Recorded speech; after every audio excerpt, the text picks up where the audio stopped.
So I'm just going to record this really quick to have it. These are my texts. I'm going to focus on this text conversation between Rebecca Pritchard and Mike Pritchard. They worked at Cedar Island Ranch.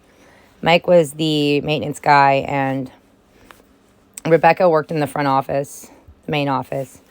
That's right there by the kayak launch. So I started off, I had their phone numbers initially in my old phone, and I was going around and trading my new phone number with people's phone numbers back and forth. I got some people's and I didn't get around to getting theirs, and then I got theirs from Amanda.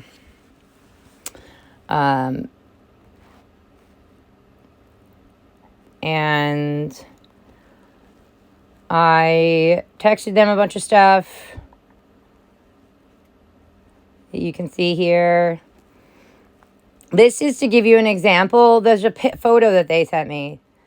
Well, I guess it seemed like Mike was the one primarily texting back and forth with me, even though this is sort of a group. Yeah, right there. Sort of a group text. So you can read what was sent back and forth. But one thing I want to focus on was giving you an example of how a photo can seem to be just a benign, run-of-the-mill photo, and or any image, and you should you look closer, pay attention. So I'm just sort of slowly scrolling down so you guys can kind of read or pause it and read or what have you as you need to. Now, here's the photo. And basically, it comes around to, we were having a conversation about the job and their leaving and my being fired and so on and so forth. And then we get around to, wishing each other happy holidays and such. And then he says this. There were signs of them getting tighter with money, cutting hours, and also, well, I think he meant to say also rather than also. We left and told them it's because of pregnancy. Cooking a lamb leg over the fire, Merry Christmas, is what he said. And he sent me this photo. I'm going to make sure I download it and save it, although I believe I already did. Now, I want you to pay attention. See how it just looks like if you're not paying attention, it just looks like a little campfire with like a lamb.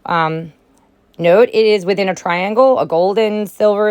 It's like, you could say golden or silvery. It's you can tell that the metal itself is a silvery, but it's got this gold reflection coming off it from the gold sunlight and the green around it.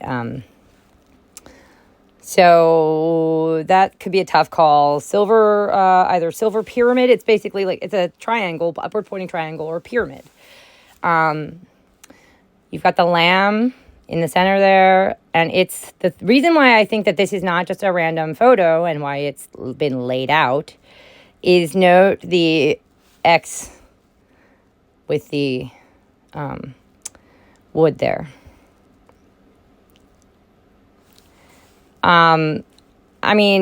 Typically, when I'm building a fire, when I'm putting together the firewood, I might, lay out sort of an outline like that, or circular or squarish type outline.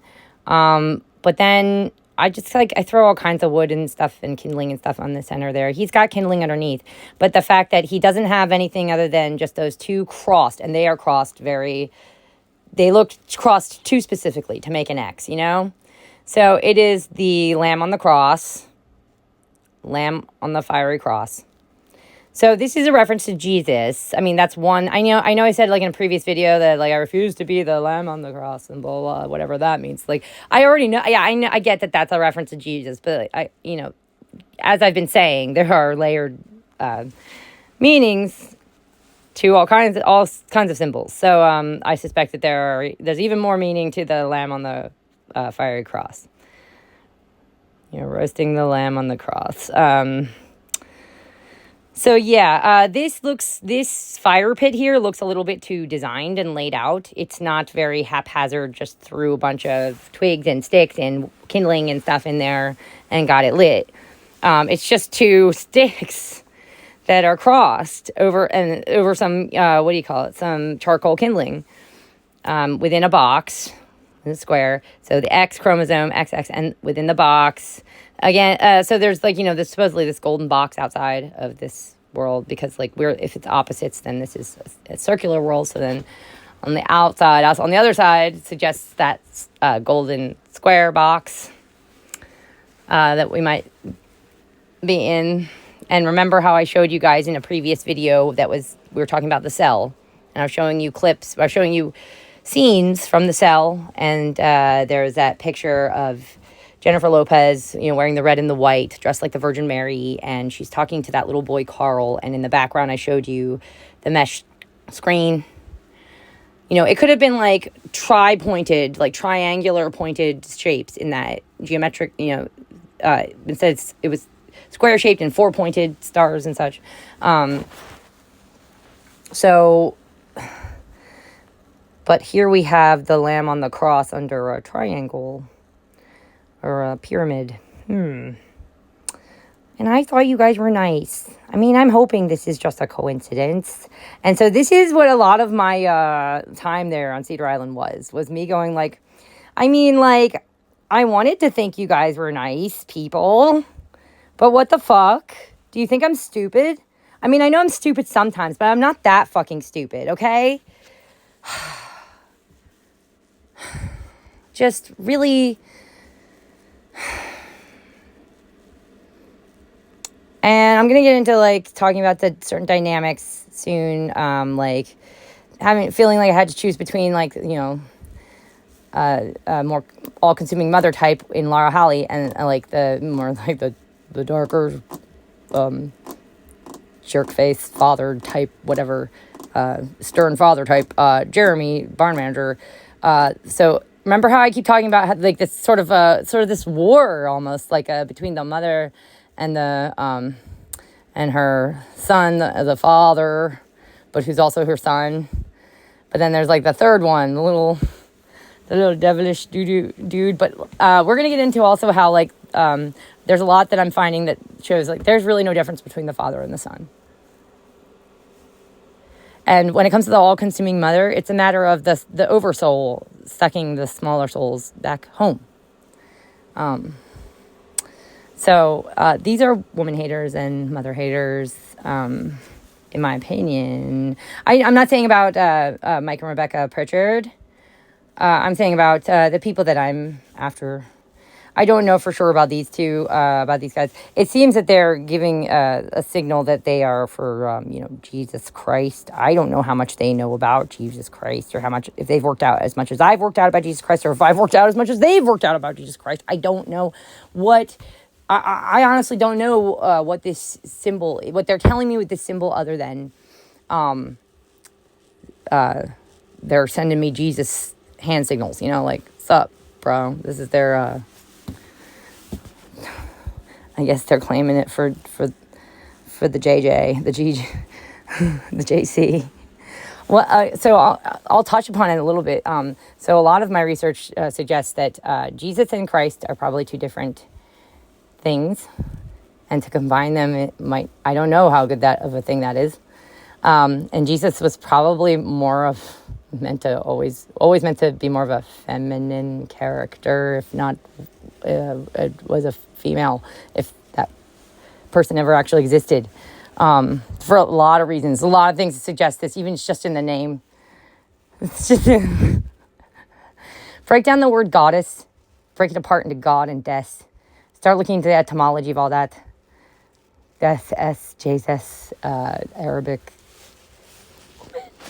interesting, and right hand of God, and we'll get into it. I wrote in my blog about this, actually. I don't remember if I posted that part, if I published that part yet. I really got to get in there.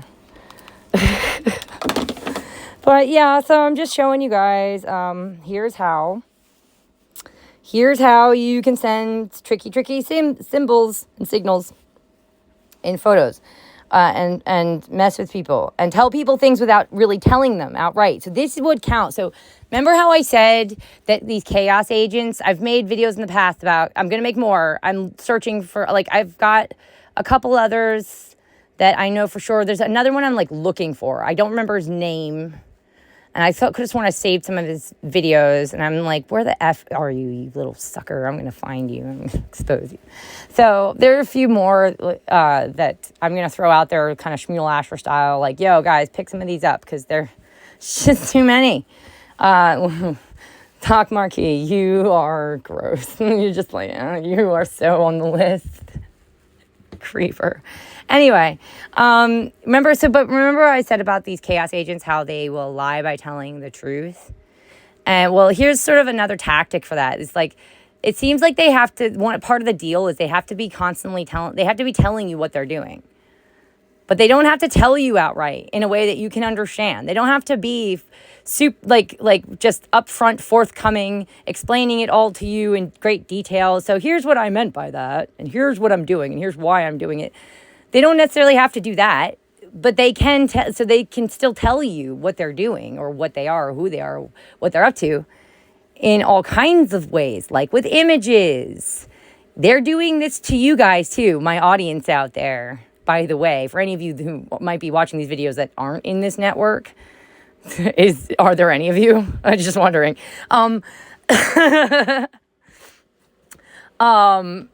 They're doing this to you too. They're telling you in media all the time what they're doing to you. They're just not outright telling you, but they're telling you all the time. Oh, Matrix. Jupiter ascending. They're telling you all the fucking time. They are enslaving you. You are their slaves. I don't think they're aliens. I don't think that they're gods. I don't think that they're anything other than regular ass people. Okay? Who are sick, and they just figured out how to manipulate the mob. Like the Romans of the days of old. I think that we never left Rome. I think that Rome just got seedier, just got like more insidious. I think that it's very possible that a lot of the families that are big, like running things today, a lot of the people and bloodlines and such that are running things today have been around doing this for a long while. And they have probably they probably have like a whole playbook on how to distract the crowd. It's the magician's playbook. It's, look over here, not over there. Look at my pretty blonde assistant. And yeah. So that's honestly what I think a lot of what's going on today is, and there are certain rules that you have to, I think that there are certain